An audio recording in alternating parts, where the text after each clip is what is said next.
Hi, welcome and thanks for tuning in to the Sustained Success series today, hosted by Brainstorm. I'm Troy and I'll be kicking us off today. If this is the first session you're joining, remember this is a 6-part series running weekly through mid-November. We have a stellar lineup of thought leaders in SaaS, customer success, customer education, and even voice of customer. Here at Brainstorm, we created the Sustained Success series to build a space for authentic, meaningful, and unsponsored dialogue around the most critical and current topics in customer success. This is our inaugural run of the series, so we're especially excited to have you here and joining us from the beginning. We're looking forward to continuing this series in the future, and we hope to have you along for the ride. Today's session, Data-Led Retention, Why Happy Customers Don't Stay, and What to Do About It, features Deborah Wilson, VP of Marketing at Brainstorm, hosting our special guest, Greg Daines, CEO of ChurnRX. Greg is the founder and CEO of ChurnRX, a partner for organizations looking to reduce churn and improve customer engagement. He's helped companies such as Lucid and Apple, and is renowned for his thought-provoking and data-driven approach to improving customer retention. Greg holds multiple advanced degrees in business and economics from MIT and Cambridge University. We promise it will be a good one. All right, let's get started. Hi, everyone. Thank you so much for joining us today. You've just learned a little bit about Greg Daines, who's here on camera with me today. We're so excited to jump in. We'll talk a little bit more about Greg's background and what makes what he's doing so fascinating, and then we'll dig into the really good stuff. So, Greg, I know what I love most about what you're doing is that you are anchoring everything you say in the data. You're looking at a huge data set. And as you think about the recommendations that you're making to the CS community in how they think about client retention, expansion growth, it is all ruthlessly anchored in what the data is saying, right? You're challenging all assumptions and really just saying, what do the numbers actually say? And I'd love if you could share a little bit more about that. What data sets are you using? How are you studying churn? And maybe tell us a bit about why you care so much about that. Yeah, no, well, so thank you. It's interesting because, so my background was that I was a founder CEO, and there's lots of hard things that you do, but the thing that I found that was the hardest thing to do was to make my customers successful at scale, consistently, right? There's so much variability, and that variability drove me crazy. My background's in economics, but people who look at systems, right, and a company's a system, whenever you see a system that produces highly variable results, and I'm talking about, we have customers who get phenomenal results all the way to nothing, right, and everything in between, and that's too much variability. That means there's stuff going on that we don't understand. That drove me crazy. So it led me to start wanting data on things. But then the other thing that kind of pushed me in this direction was that there were experiences I was having that contradicted what we all knew to be true, right? So the classic one is when a customer leaves and they tell me what a great experience it was working with us. And I'm thinking, well, gosh, if it was a great experience, that's why customers stay, right? Everybody knows happy customers stay and unhappy customers leave. So things like that just bugged me, and I really needed to kind of at some point step back and say, what do we actually know? What does the data really say? And the answer that I found was that there was virtually no data on what causes customers to stay or leave, right? And so that was kind of the genesis of it, and obviously when I started to test things, which at first was very little because data is hard to come by. I usually just had my own company's data, but it would actually call into question things that we just assumed were true, and so I started to do that. When I decided not to do another founder CEO gig, I decided to really focus on this problem because it's the most interesting problem in my view, and one of the things that I wanted to do was really gather a lot of data. So, and this tied in with another thing that I discovered, which was that a lot of our metrics that we use are not useful. So classic one is churn rates and retention rates are highly distorted because they don't just measure churn, they measure growth. And so, the rate can move around. Probably a lot of our listeners have seen this, even if we're not actually experiencing a meaningful change in actual churn. So, fixing that led to a whole new type of analysis that I do, which is called, cohort decay analysis or survival curve analysis. But what that meant was that we gathered all this data, and so we could finally ask the interesting questions, right? Do happy customers stay longer? No, actually they don't. In fact, there's no correlation, but lots of other things. And those are the things that I explore, right? Sort of how far in 7 years of doing that with millions of records now in our data, how far have we come? What do we know? What can we plant our flag on and say for sure the data really do consistently show this? And so that's where a lot of these came from. I love it. One thing that's so interesting to me about your findings as well, Greg, is that, like you're saying, some of the things that some insights you've been able to pull out of this data are surprising, right? How could customer satisfaction or high NPS have nothing to do with retention rate? But others are kind of like, of course. And why haven't, they're so obvious that they're surprising, right? Like, Yeah. why wouldn't we have thought that? And why aren't we approaching it that way? But when you take a data-led approach when you embed that insight in data, it really comes to life in a way that it starts to matter more, right? So Yeah. one thing that I love that I've heard you say in the past is that you don't solve churn by thinking of churn as a problem. And I'm paraphrasing here, so not a direct quote, but by solving the customer's problem for which churn is the solution. So you don't actually solve churn by thinking of it as a problem, but thinking about why has it become a problem. Could you break that down a little bit more for us? It feels to me like this really anchors a lot of the way that you have approached customer success, now having all of this data to frame your approach. Yeah, totally. So it actually kind of stems from something that I learned. I was at MIT, and there's this professor there who's a professor. He's an expert on systems, how systems work, right? All the way from like engineering systems to biological systems to human systems, and we're part of lots of systems companies or systems. And what he said was, the results your system is perfectly designed to produce the results it's getting. Hmm. And I thought, oh gosh, that's like saying your company or your customer process is perfectly designed to produce the churn you're getting. So in a way, it's wrong-headed to think of that churn as the problem, right? That's actually the outcome that everything's designed to produce. So the question is, well, what's the cause of that? And so coming at it from a different perspective, right? Churn is obviously not a thing we want, right? Which is why I focus on it incessantly. But it's not something we do. It's something the customer does. So thinking of it as a problem is a mistake. The question is, what's the customer's problem that churn is their solution to, right? If we could solve that problem, then we could build a system that would prevent churn, that would produce better results for customers, et cetera. So it's a different way of thinking about it, because you do have to go upstream, right? You look at this outcome that you don't like, right? Something upstream is causing that. And given that these are complex systems, probably several things are causing it. And so in what's immediately before churn, it's the customer's problem for which they can only think of churn as their only solution. Why would they churn, right? Why else? Because here's the other thing. Customers don't want to churn. It's not in their interest to do that. They've invested, even the lazy ones have invested some time, money, and personal capital or organizational capital in making this decision. Undoing it is costly. It is not free. So when they make the decision, there has to be something pretty compelling driving it. If we understand that, then we're on the right track. Instead, what we do is we focus on, what we're doing essentially and what's going on, but never stop to think, no, what's going on in the customer? What led them to have to make this decision, which is actually costly and not their favorite decision? Why did they do that?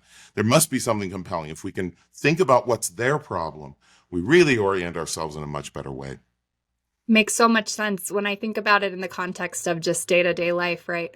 If I buy a product, I don't buy it just because I think it'll help me, or I think it's nice, or it seems like a good way to spend my money. I buy it because I'm trying to solve a problem. I'm trying to get it to deliver some particular result that I need in my life.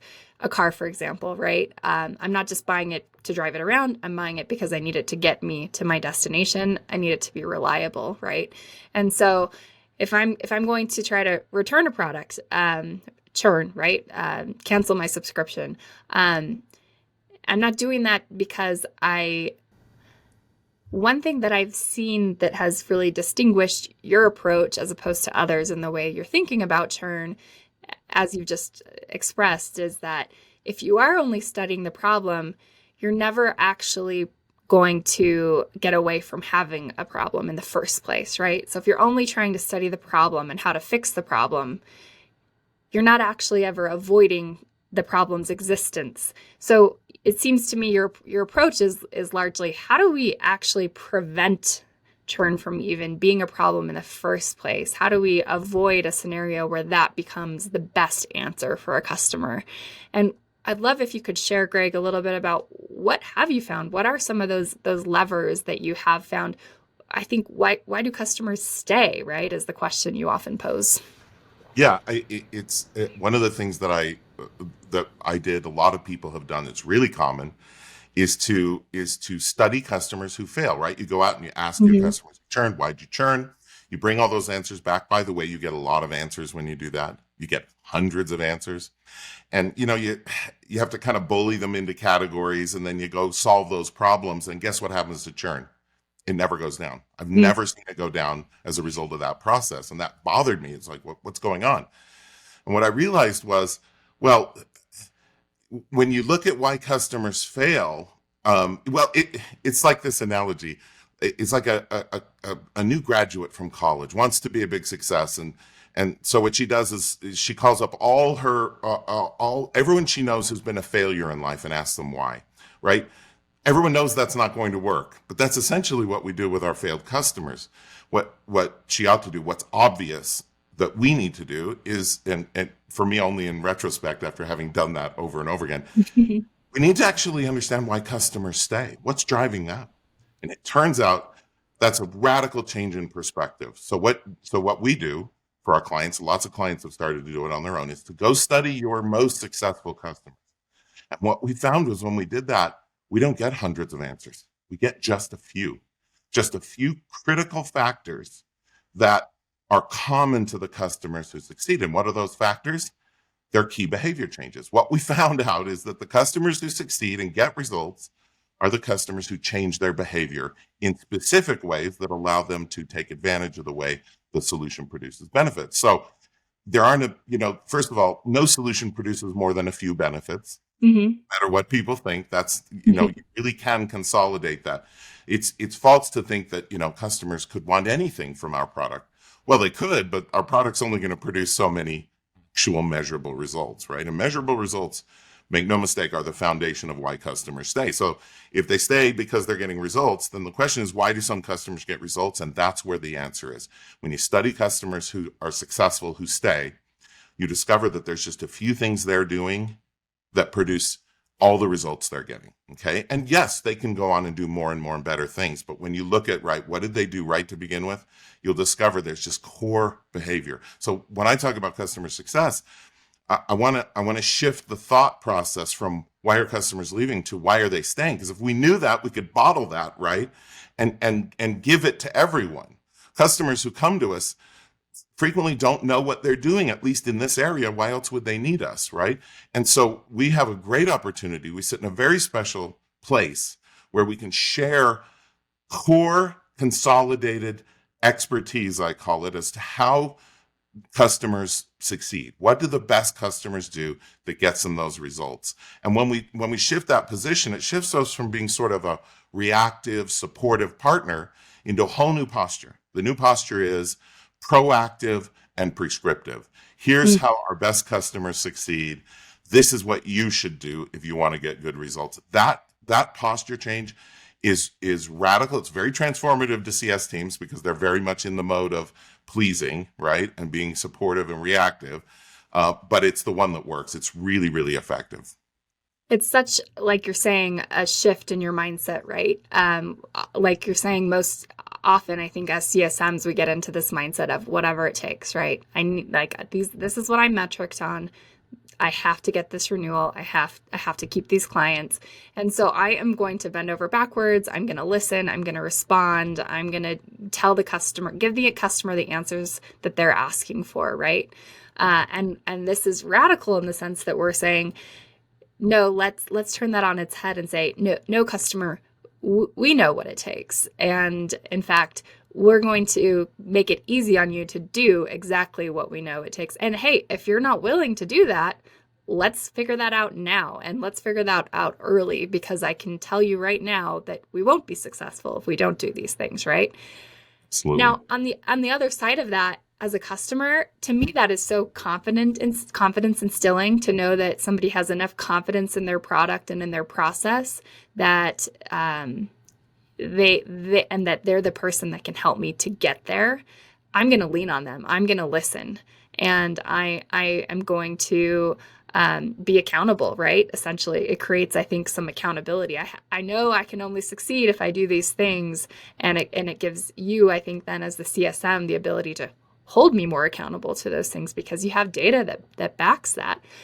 And if you would, Greg, tell us about what are those behavior changes that you're seeing. I know it can vary from product to product, of course. What are the specific things that a customer ought to do? But if you were to identify maybe any trends or commonalities in the way that your clients are starting to create that more prescriptive approach for their customers, your CSM clients for their customers, what are those? What are those commonalities?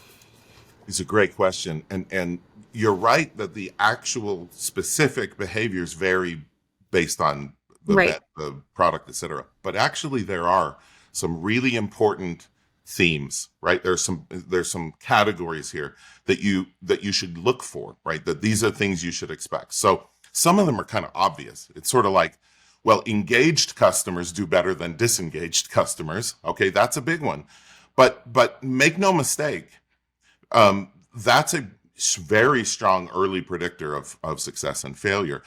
I tell people, have you ever been on a first call with a client, like a kickoff call, and you get off and you turn to your neighbor and you say, they're not going to make it? The question is, how did you know? By the way, you're right, almost certainly right. That judgment is very sophisticated. But you've literally had one call. How do you know they're going to fail? And the answer is they're sending off all sorts of signals. Are they engaged? Are they serious about it? Do they know why they're doing it? Are they motivated? Is leadership involved, right? So there's that whole set of category of behaviors, okay? There's another set, which we would normally call adoption, right? They have to do something in the system to make it produce the benefits, right? And we are very focused on adoption, and there's no question that it's essential. I'm not questioning that, but it's not all there is. And pushing adoption itself can be really challenging, because it's like pushing a piece of string. At some point, the other person has to pick it up and pull, right? What drives, for instance, some customers to really jump in and adopt and others not?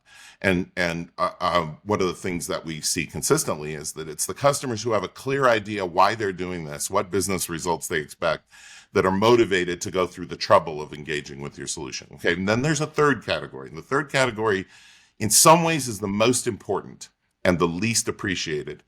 And that is that the changes they need to make are not limited to their use of your system. There are other things they have to do, and they're frequently things we just don't engage with, think about, talk about. But, do they need to set up a new decision process? Do they need to change an existing process that without the change, it'll undermine everything we're doing? Do they need to add something? Do they have to hook it up to another system? Do they have to, fix their data, right? There are so many other things besides just adopting your solution.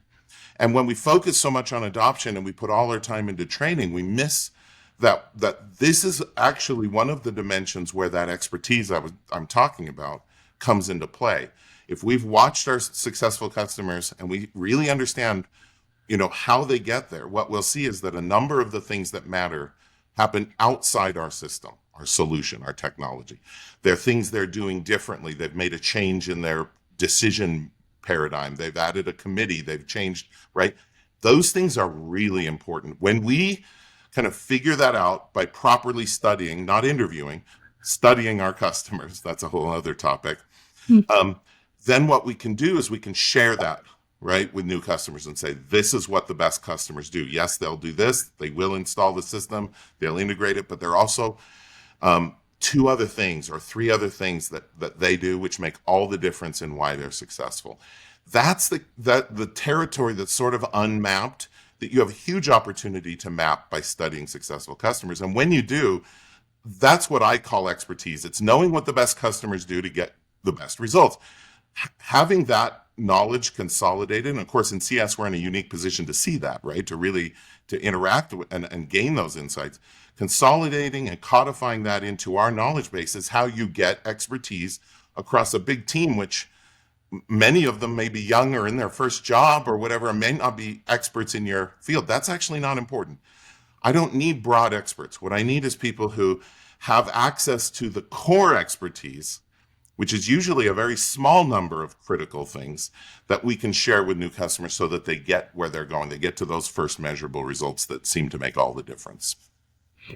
You've worked with, fair to say, hundreds of different CS organizations, if not more, right, to try to implement some of these best practices, some of these learnings. Could you share, so we're talking about principles and kind of concepts or how you might create the right approach. Would you also share what that looks like in practice? Could you share any examples of how CS leaders, of whom we have many listening today, have taken some of these core concepts, these three key areas you've just identified, and built a system or a process for their customer experience around those pillars? Yes, and so I'll start by saying that one of the frustrating things about the state of CS generally is if you're a leader, new or experienced, and you're really struggling with a problem, you go out and you survey the landscape. What are the smart people saying? What are the best practices? What you find is everything is a best practice now. Right. We need to do everything, right? And it's very discouraging because it's not practical. I mean, there are no companies that have enough resources, time, money, people to do more than just a couple of things really well. But the good news is that our data shows actually that there really aren't that many things you need to do well. Okay, so one step is to get out of all activities that have no or low leverage. And this shocks people, right? This is one of the transitions that's challenging, right? If you're spending a lot of human time training customers to use your system, that's virtually no leverage. Do we need to have training materials? Sure, video them, put them on a server, send them an email with access. That's no leverage. We've tested it 6 ways. The fact is there are actually only 4 playbooks that the data validates, proves make any difference there. And the first one's the most important, and that is what I call customer results strategy. What's the customer's result? How will it be measured? And then use that to do the second thing, which is to commit them to change their behavior. Commit the customer to do these 2 or 3 things that we've consolidated. If you do that, most of the rest flows out. The other 3 are EBRs, which is how do you properly measure and materialize results to customers. We know that customers who have measured results stay 6 times longer than customers who don't. It's the most predictive thing. That's the core of it. But that's a big one because it's challenging to operationalize a process where we measure our customers' results consistently and show it back to them. That's the biggest one. The highest performing customer success organizations are the ones who've committed to figuring out how to measure their customers' results, every customer at scale. That's a big change, but in a sense, it's kind of the linchpin change of everything else. Everything else falls out of that. The other 2 playbooks are behavior change and what we call red account. How do you predict, this is something you were talking about earlier, how do I predict a customer is going to fail long before they realize they're going to fail? Because rescuing customers doesn't work. It's a failed playbook. Get out of the customer rescue business. It sucks up immense amounts of energy and produces virtually no results. So what we really want to do is, like you said, we really want to be able to see this coming, way in advance. And the way to do that is what's predictive. How would I know a customer is going to fail before they know? Well, if I know which behaviors are essential to success, I know the second they're not doing those behaviors. Right. So then, but frequently that's not a time when they have any concept that that they're not on a path to success. So we have a really good opportunity at that moment to engage, to use their existing momentum and energy to redirect them in the right way. So less is more in customer success. So many of the things we're doing, from QBRs to touch cadence models to all sorts of other things, just don't work. And once we shift from a satisfaction mentality to a results mentality, a lot of that changes. But you have to get that mentality shift into the organization. To answer your question, how do I do that? Well, the best way is to start measuring my CSMs or my customer success org, whatever their role, on the customer's results. If you can figure that out, that changes that reorients all the behaviors in the right direction. It seems like what I'm hearing you say, if I had to water it down to the bare essentials, are tell the customer, or learn from the customer and set together with the customer a couple of key goals. What are we trying to accomplish? Measure those diligently over time, and measure your own activities. What are they doing and what aren't they doing? And how do we know early when it's not going well? When we think about that first stage of identifying what are the goals that we're trying to meet, or what are the results we're trying to capture, having a few of those that are established as the key things we know our product drives feels very important. This conversation typically happens, as I see it, during that onboarding phase, right? That very first relationship building phase with the customer from the CSM. I've heard you talk a lot about how critical that particular window in time is. I think it corresponds to this piece we've just talked about around that goal setting or establishing key results. Could you talk a little bit about the criticality of that window and what you're seeing in terms of how important it is to drive that behavior during that time? Yeah, great question. So one of the things we learned from the data very consistently, we've done hundreds of these analysis on companies, is that churn doesn't happen in a nice, smooth, like the customers don't line up and then let themselves out in a orderly fashion. There's a time in your company's sort of customer journey, customer experience, where the bulk of churn happens, right? And for most subscription companies, particularly in SaaS B2B, most of that churn is early. That means most customers fail pretty quickly. And just to clarify, not just most, like almost all, if I recall, right? I mean, most churn early, but even the ones who churn later, we can frequently trace the roots of that churn back to early factors, right?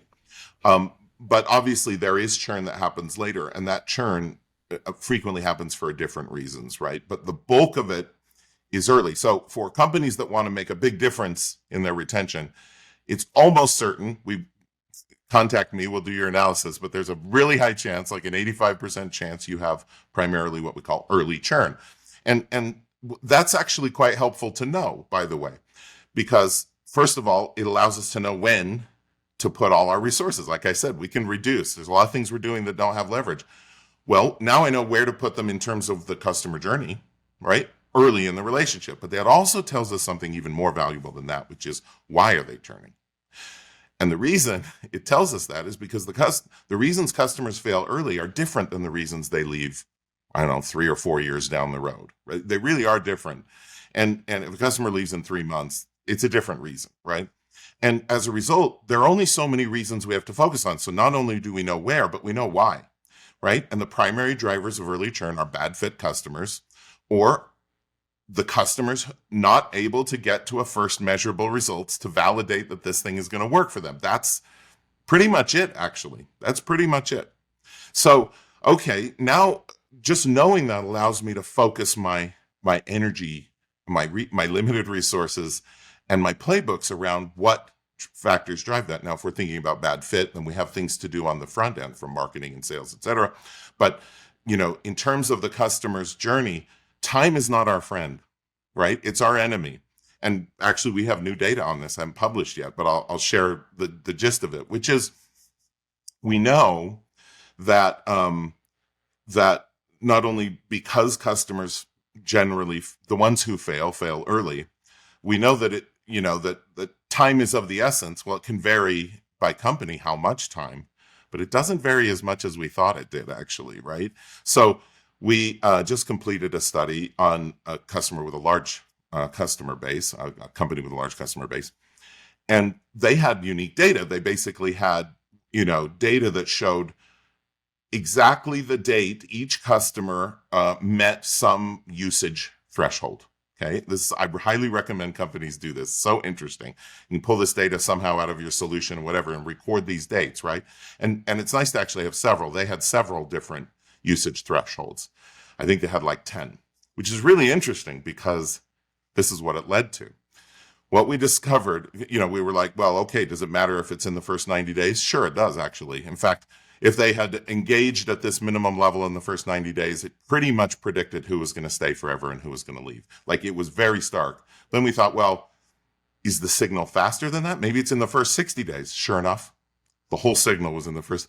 Is it in the first 30 days? Sure enough, it was in the. Wow. Wait, how early is this? We went all the way down and we realized that customers who had reached that first minimum level of adoption engagement with the solution in 10 days were almost zero churn over 5 years, almost like tiny bits of churn. The rest almost all churned in the next 3 years, like virtually 190 something percent. So it's amazing how quickly we have to get them engaged and show momentum to our customers, right? And if we thought, well, we've certainly got a month, that may not be true, right? In this data set, it was not true. It was a SaaS B2B play. So keep in mind, that's a radically shocking finding for our industry, right? That I mean, if you'd asked me, I would have said, well, yeah, it's certainly in 30 days. And that's based on all the research. But to see how sensitive it really is. So yes, early is everything in subscription businesses of all kinds. And by the way, we have some indications that the same is basically true in consumer based.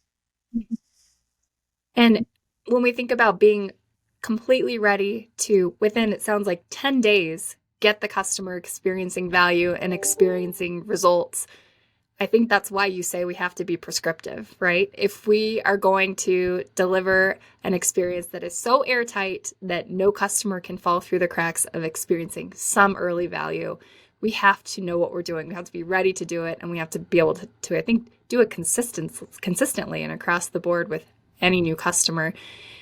When prescriptive is a big word I hear you use, I think you mentioned that even at the introduction here to this conversation.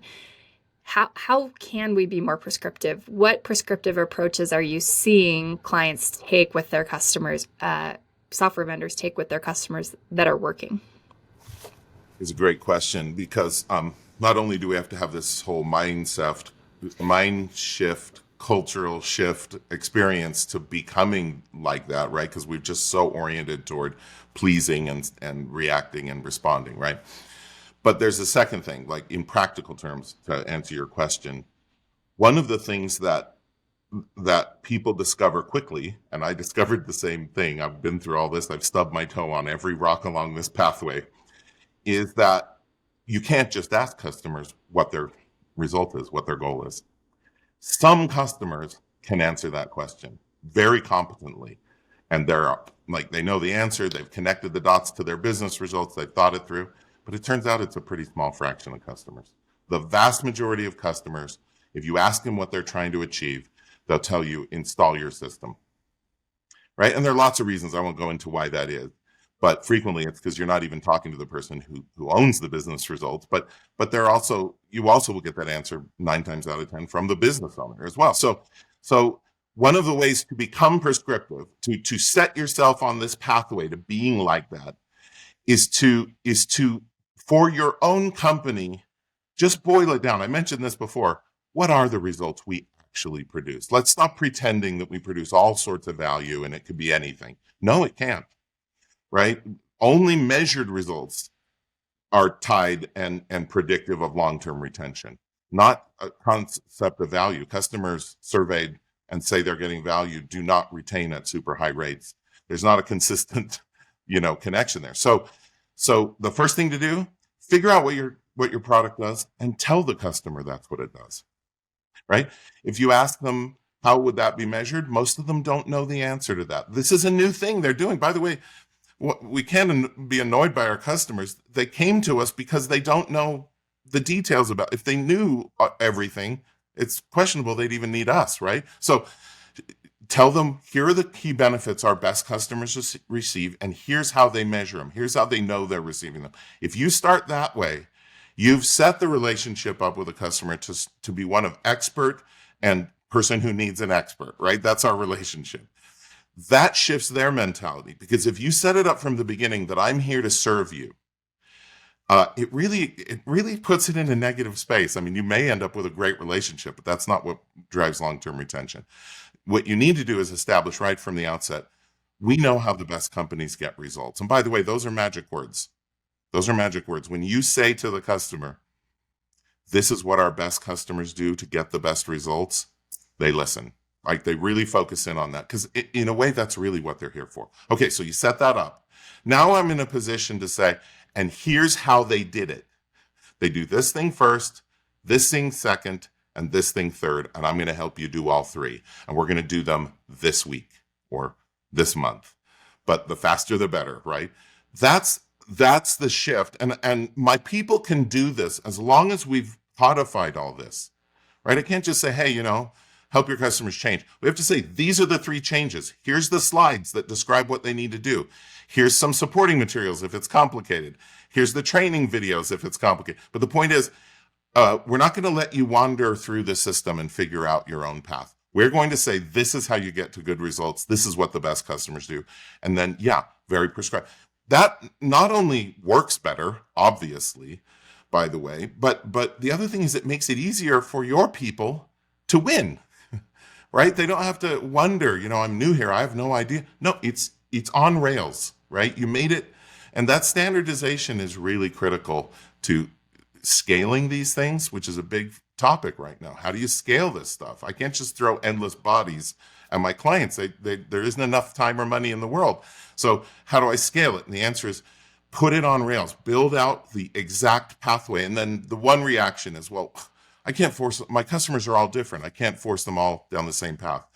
No, your customers are all different for sure, but not in this way. Not in the way that it takes to get to success with your product. There really isn't that much variability. If you don't believe me, go study your most successful customer, right? They are very different. All of the people you study will be different, but not in this way. They will all have followed a pretty consistent path. Here's what we did. Here's why it worked. Here's how we know it worked. So what you're saying, Greg, is don't boil the ocean. Figure out what are the 2 or 3 key results that a customer may want to try to obtain, and what are the ways specifically that a client needs to do that. Give them the plan, hold them accountable to it, measure it, show them that it's working, or show them why it's not working, and just keep them pushing down along that path. Yep. I want to ask one other question, Greg, that I didn't prep you with, but I'd love to hear your thoughts here. Many CSMs, I suspect, who are listening are also asking themselves the question, okay, but what do I do if my client actually doesn't care about those results? What if there's this conundrum often we see between how a deal was sold versus how easy it is to renew. We feel sometimes like we get stuck renewing uphill.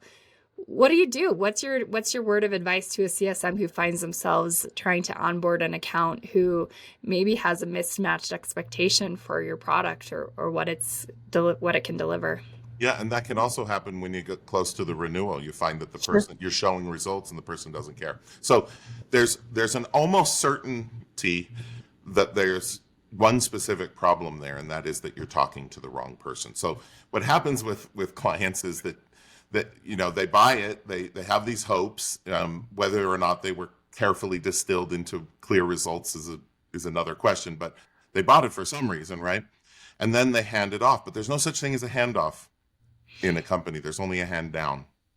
And so what happens is this goes to someone frequently who's tasked with getting it stood up and running, right? Well, that person doesn't occupy the same place as the person who bought it. They do not have the same goals, right? Typically their goals are get this thing over with because they've got 99 other problems they have to deal with. And that's a big issue, because here we are focused on the business results. That was the logic of buying this, but this person doesn't exist in a place where that matters. So when you come to a point, whether it's early in the relationship or later down the road, where the person you're talking to does not seem to care about the results you're showing, you're talking to the wrong person. Okay? So this is a problem, though. This is a really common thing CSMs come to me with. It's like, Greg, I've fallen down in the organization and I do not seem to be able to get back up. How do I re-engage that business owner? Well, that's a tough one. If I had a magic bullet for that, I'd already be the most famous person in business. But let's just put it this way. The one thing that works to some degree better than anything else we've ever tried is to measure the results clearly and share them with the business owner by email, by any means you can, or convince the person you're dealing with to show them to that person. And then say, here's a couple more magic words. I'd love to go through your measured results with you. I only need 15 minutes of your time, and I can show you why you're getting these results and how to improve them. If you say those magic words more often... Is everybody writing that down? Well, replay it. Those are the magic words. More often than not, that person will re-engage. It's surprisingly effective, okay? Now, you can understand why. Because typically when people try to re-engage the business owner, it's around, here's how the project is going. Here's some of the things we ran into. Here, we're so proud we completed this. That person doesn't care. To be fair, they don't care, right? The whole purpose of the thing was to get these results, to improve their business results so they could show their boss and brag about them. That's what matters. If you try to go to them, this is why QBRs are so ineffective. You try to go with them with anything else, it just... Show me the results and it's irrelevant. Tell me how we can get better results, and then promise to not take very much of my time. That's the magic formula, and that's how you kind of reestablish. Now, there is, I will say as an aside, early on in particular, if you find a customer doesn't care and you've tried this and you've gone back to the leader and they don't care, and that would be true even later, that's almost the perfect definition of a bad fit customer. A customer who doesn't want the thing we do, the output we produce, is a bad fit customer, right? Now, there's another definition of a bad fit customer, which is a customer who wants it, but does not have the ability to get there, doesn't have the tools or the people or whatever. But both of those, right, you should be seeing them fairly early. And if you're doing what I'm saying, which is to identify the result, agree on how it's measured, and show them those results, you should know really quickly if they're that kind of bad fit customer. And it sounds like it's in my best interest as a CSM at that point, despite knowing I carry this quota to not spend my time with that customer. It sounds like you're saying if it's a bad fit customer, don't try to make a diving save. Rescuing customers doesn't work. Put your time into the customers who are willing to engage. Is that fair? Yeah, particularly early. And if there isn't that willingness, then also it's time to bring back in the sales rep who thought this wasn't a fit to see how we missed the boat on it. Because the other thing is we have to be careful about just saying everybody's a bad fit because it didn't work out. No, bad fit has a very specific definition. Bad fit means customers can't win. Right? Not that they won't win or don't win or are not working hard enough to win. Like, those are not bad fit. Bad fit means they can't get the result. They don't care about it, or they don't have what it takes to get to it, whatever those basic elements are. And I recommend companies be very clear about, you can define that pretty crisply, right? And especially easier when you've defined what results you do and eliminated the 17 that you really don't do. So here's the 5 we do, or the 2 we do. By the way, it's rarely more than 2 or 3. But okay, here's what they are. If they don't want this, they're already by definition a bad fit, right? But then even if they want them, there's one more definition, which is, here are the minimum things you have to make it work. And if you don't have those things, then you're a bad fit. So if we can be clear about that, then we don't fall into the one trap, which is the temptation to just say, well, it didn't work, they were a bad fit. No, there's a lot of failure that happens even for customers who are a fit, and that's actually what we want to focus on. So I do want to keep working on those. But if they're a bad fit, if they meet that definition, yes, you're absolutely right. It's time to raise the flag. My gosh, so many truth bombs today, Greg. This has been fantastic. We are coming up on time. We could, as we could talk for hours. Maybe we'll have you back another Yeah, let's time. do it again. Continue the conversation. But on our way out of the conversation, Greg, maybe I'll have us wrap up with this one question, which is, we see the market today flooding with so many different softwares specifically designed to help customer success teams succeed. As you're consulting with different CS organizations on the right tech stack to build this approach that you've identified, what are some of the categories of tools or maybe characteristics of tools that you think are worth the investment for CS organizations? Great question. I mean, one of the things I mentioned was to stop doing things that humans are not the best at. So automation's a big deal, right? And then one other one, which I think is relevant to what you guys do, and I really like what Brainstorm's doing in this direction, is to focus on how can we enable the very real learning process that necessarily supports customers succeeding and getting to results. And I said, throwing humans at that is a mistake. And a lot of companies have discovered that it's not scalable. And so they bought, LMS systems and learning systems, knowledge bases, that kind of thing. What I like about what Brainstorm's doing, and all that's fine, right? It serves a purpose. But there's another dimension to this, which is, think about how many LMS systems that any particular user or company has to log into. That's a problem. What's cool about what Brainstorm's doing is bringing them all together. And that has this other really cool benefit, which I'm very excited about, and I haven't seen another company doing this, which is that means that not only do I only have to go in one place, but it has a much bigger implication, which is that I can look for solutions to my needs broadly across all the stack that we have, like all of the different vendors. They have hundreds of SaaS vendors, most companies do. I can search by my need, rather than having to know in advance which vendor has the solution or what combination of vendors, so that I now, I can go in there and I can really search broadly. And I think this is critical, because I don't think that end users are looking for training. Like, I just want this training. What they're trying to do is solve a problem or get to an outcome. And so they tend to define their need in that way. I think it's really cool to have these types of aggregated knowledge bases. I mean, that's probably not the word you guys use, but that's one way to think about it. We will now, yeah. Where I can take my problem, where I can take my need, where I can take my goal and search across all of the things that we're using. I think that's really, really cool. So that whole kind of learning side's a big deal, and it's critical to the scalability that's today the focus of almost everyone I talk to. Right? We got to get out of the business of doing things one at a time. This kind of technology, I think, is really powerful. So that's another one. There's a lot of talk about AI. I'm taking a wait and see approach on that. There's no doubt it's powerful and has really interesting potential. So I'll be excited to see how that gets deployed. But yeah, those are probably my main thoughts right now. Greg, thank you so much. I'm going to go ahead and take us to wrap up now, just in the interest of everyone's time. But my gosh, we have covered so many just incredible insights today. And thank you for sharing, just a wealth of knowledge with those who've listened in today. It's so fun to think about how we can actually make a measurable change and impact on the state of CS when we apply these data-led insights to our approach. And it's just so grounding and fun to learn what those are and to brainstorm ways to apply those. So thank you again for your time today. We are so grateful that you're willing to take time with us, and we're excited to find other ways to continue the conversation. You bet. Thanks for having me. It was fun. Well, that's a wrap for our very first session. We hope you learned something valuable today and that you'll continue along with us in this series. As a reminder, the Sustained Success series runs weekly on Wednesdays at 11:30 a.m. Eastern through November 8th. Head on over to the Sustained Success series page to register for additional sessions.